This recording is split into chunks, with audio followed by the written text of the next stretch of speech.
So this might be a sort of kind of 4th of July sermon, but I strongly believe that dissent lies at the root of true American patriotism. So I am dissenting today and delivering this sermon on the 9th of August.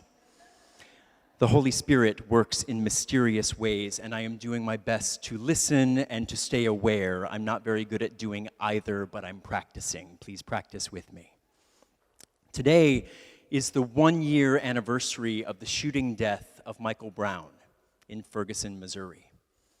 1 year filled with reports of violent, often deadly encounters between police and black and brown folks.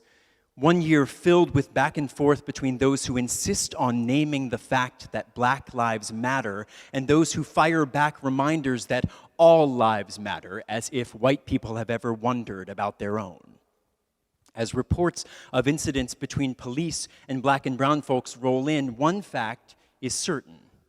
White folks are now more aware of what is going on and has been going on for years.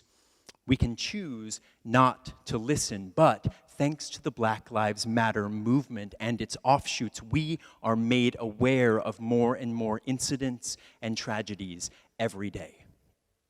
Because of this attention and because of body cameras, we know what happened in Cincinnati between Samuel DuBose and Officer Ray Tensing, even though Officer Tensing tried his hardest to readjust the facts in order to avoid owning up to the part he played in Mr. DuBose's death.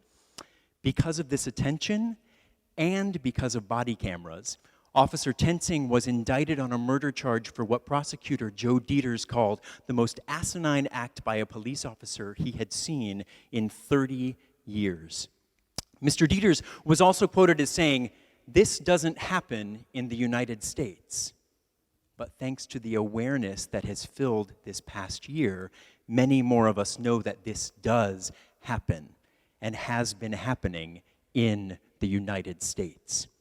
No matter where you fall on the political spectrum, and thanks to body cameras, it cannot be denied that we are aware in ways we never have been before.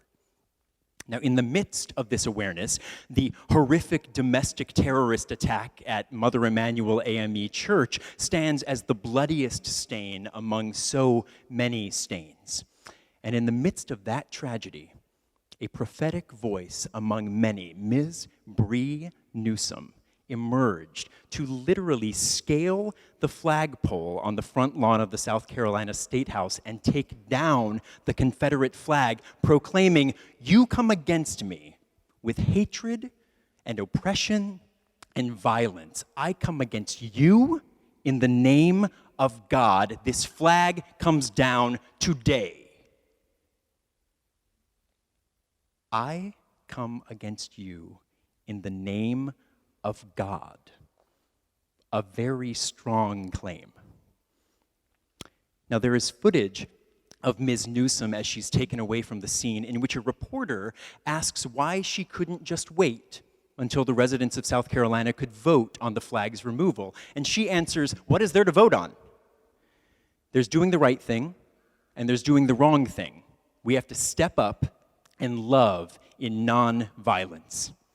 She then goes on to say something that's almost inaudible, and you don't always hear it in activist circles.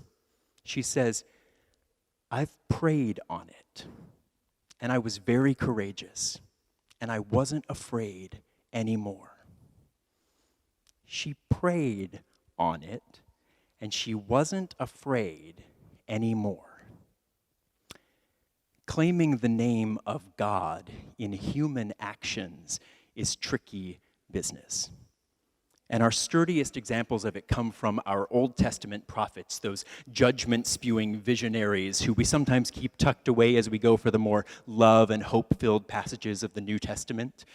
I don't know about you, but I'm a little disturbed by the imagery in the words of Ezekiel that Michelle just read, and that's nothing compared to what he goes on to say. Ezekiel's prophetic prose challenged the people of Israel and continues to challenge us today by claiming that the holiness of God is wholly other than anything we humans desire, do, or say. Now, to prove this point even further, God calls Ezekiel mortal 93 times in 48 chapters, a not so gentle or subtle reminder of who's in charge and who isn't. Today's passage is the kickoff point where God tells this mortal exactly what he needs to do. I'd venture to guess that up to this point, Ezekiel hadn't counted scroll eating among his possible activities that day, but it's God. And if God gives you a scroll to eat, you eat it, no matter what it tastes like. And luckily, the scroll tastes like honey. But even with this sweetness, Ezekiel is called to deliver a difficult message to the people of Israel. This message explains the destruction of the Jerusalem temple and the exile of the Israelites, and he connects both to God's displeasure with how mortals had been going about their business on earth. Ezekiel's work throughout his 20 years of prophesying is difficult, and I'm rather certain he must have feared how his message would be received or not received, just as Ms. Newsom must have feared before she came to be not afraid anymore. But I think I know what moves Ezekiel to that place where he isn't afraid, to that place where he knows he must tell the truth, where he knows he must declare the message that has been shot through his body like sweet liquid. It happens through a discernment process in which a human being, a mortal, delves deep, deeper than is natural for any mortal, and connects not to what our mortal brains think or hope is God, but to what our mortal hearts know is the holiness of God. And by God, I'm talking about the higher power they celebrate in 12-step groups that moves beyond what you are comfortable with and invites you to confront yourself. And, as Marcel Duchamp says, sometimes even forces you to contradict your own taste. My theology professor, Christopher Morse, says one can differentiate between the Holy Spirit and mere self-interest by testing whether it sets you free and sets everyone else free. Ms. Newsom's takedown of the Confederate flag set her free while setting others free. That's why she wasn't afraid anymore. It did nothing violent or derogatory to anyone, including those who cherished the flag. It actually set those flag wavers free as well, free from a past that keeps freedom caged in fear. I have one Facebook friend, I'm sure you have those, who challenged me several months ago claiming that all lives matter. We started a conversation during which I agreed that all lives do, in fact, matter, but added that that isn't the current issue, that the work needing doing is the deconstruction of a system that treats black and brown bodies as expendable at worst, but simply bothersome at best. I was unsurprised to find that my friend, who minutes before had declared that all lives matter, suddenly started spewing anti-black rhetoric saying she hopes every protester gets gassed. If all lives actually mattered to her, I don't think we would have ended up there. Now, true, this friend wasn't claiming to speak in the name of God, but plenty of people throughout history have evoked the divine while spouting such self-interested rhetoric, and that's exactly what Ezekiel's writings remind us not to do. They remind us that there is a higher truth that goes beyond the partisan truths we humans hide behind. This holy, higher truth forces us into this kairos moment. And this moment will continue for as long as protesters keep hitting the streets, keep listening to the higher calling that is tugging at their hearts, and keep forcing us to confront the inhuman and broken systems that created the tragedies that envelop Michael Brown, Darren Wilson, Samuel DuBose, Ray Tensing, Sandra Bland, and so many others. Ezekiel's God called for the eradication of human-created systems, and our God calls us to it now. The kairos moment is happening, Whether we think we're on the ride or not, we are aware whether we listen or not. And I think God is saying, get on the ride and keep listening.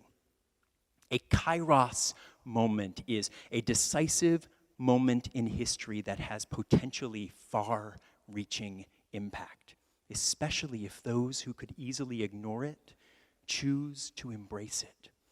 It's when God-fearing and God-loving people choose to take stands when they don't have to.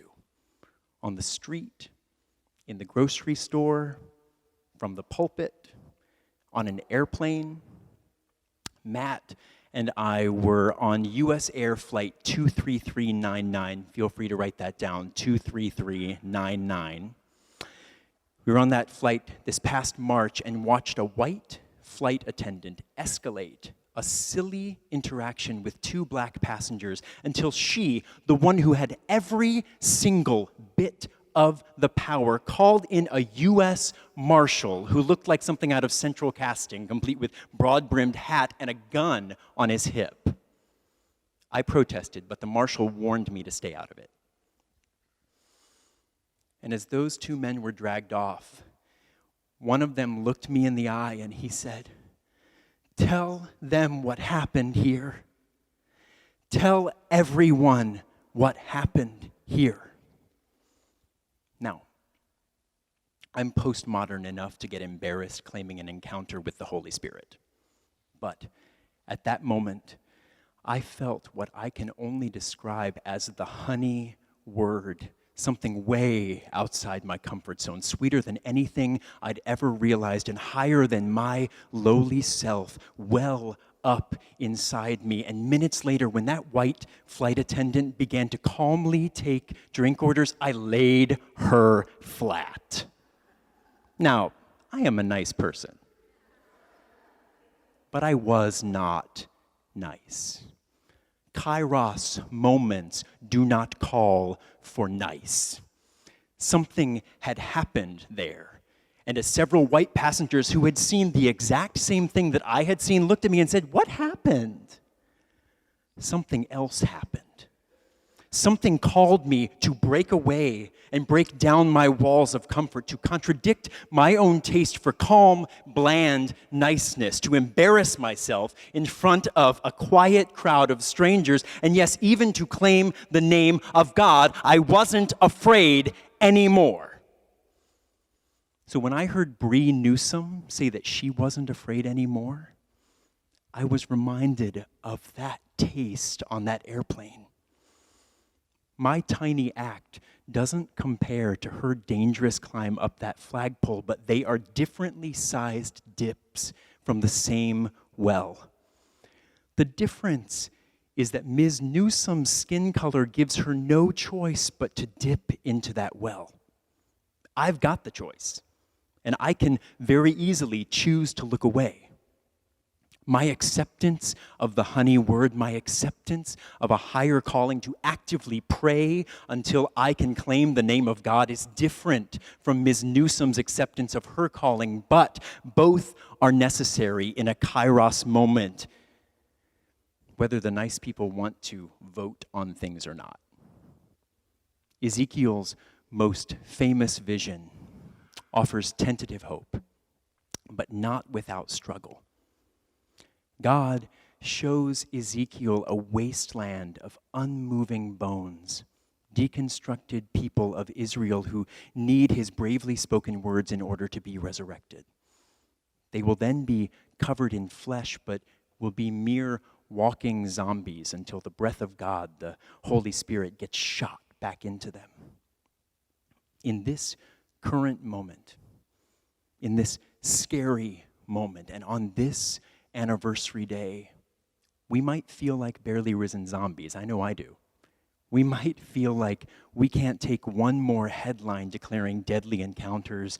We can't attend one more protest focused on particular bodies and particular incidents and particular plights. But if we stay aware, if we listen for that breath of God that comes from someplace outside our mortal comforts, new paths to resurrection, new paths to freedom are calling. Modern-day prophet James Baldwin sums up the call of God through Ezekiel, through Bree Newsom, through Black Lives Matter, when he outlines what is necessary in a kairos moment. He says, go back to where you started, as far back as you can. Examine all of it. Travel your road again and tell the truth about it. This building, this community, this gathering of God-curious mortals has the power to taste the sweetness at the center of this bitter kairos moment. But that sweetness doesn't taste like any of our mortal comforts.